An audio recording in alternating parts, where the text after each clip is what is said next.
Saudara, 1 tahun sejak pandemi COVID-19 hingga kini, penyakit yang disebabkan virus SARS tipe 2 ini masih jadi ancaman. Program vaksinasi yang kini dijalankan jadi jalan akhir agar perang dengan COVID-19 bisa segera diakhiri. Awal Maret 2020 jadi sejarah baru di Indonesia. Kasus COVID-19 untuk pertama kalinya terdeteksi dan diumumkan ke publik. 1 tahun berlalu, kasus COVID-19 pun terus melonjak.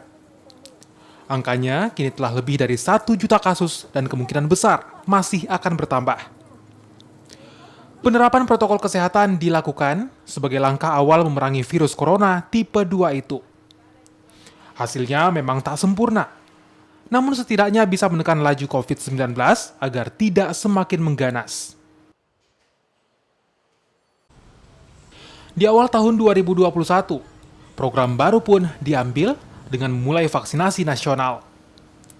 Vaksinasi diyakini jadi jalan sekaligus perang baru dalam menghadapi COVID-19. Kita bisa lihat betapa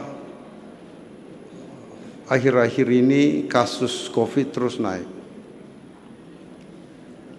Kalau kita mulai longgar dengan protokol kesehatan, pasti naik. Itu Pak. Sulsel apalagi. Maka saya minta kepada Dinas Kesehatan supaya perbanyak tracing dan perbanyak testing. Untuk tahap awal, vaksinasi dilakukan untuk tenaga kesehatan dan sejumlah pejabat pemerintahan. Vaksinasi pun dilakukan secara bertahap dengan menggunakan vaksin Sinovac. Pelaksanaan vaksinasi tahap awal ini untuk tenaga kesehatan dilaksanakan selama 2 bulan, di bulan Januari ini dan Februari, di mana pada termin pertama pada bulan Januari akan dilaksanakan di 3 kabupaten kota, yaitu di Kota Makassar, Kabupaten Maros, dan Kabupaten Goa.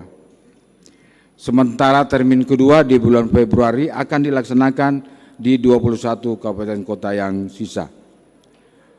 Vaksinasi diharapkan jadi langkah untuk mengakhiri pandemi COVID-19. Namun, protokol kesehatan tetap harus dijaga meski vaksinasi telah dilakukan. Karena vaksinasi dan protokol kesehatan jadi satu kesatuan untuk bisa melawan COVID-19. Tim Liputan Kompas TV, Makassar.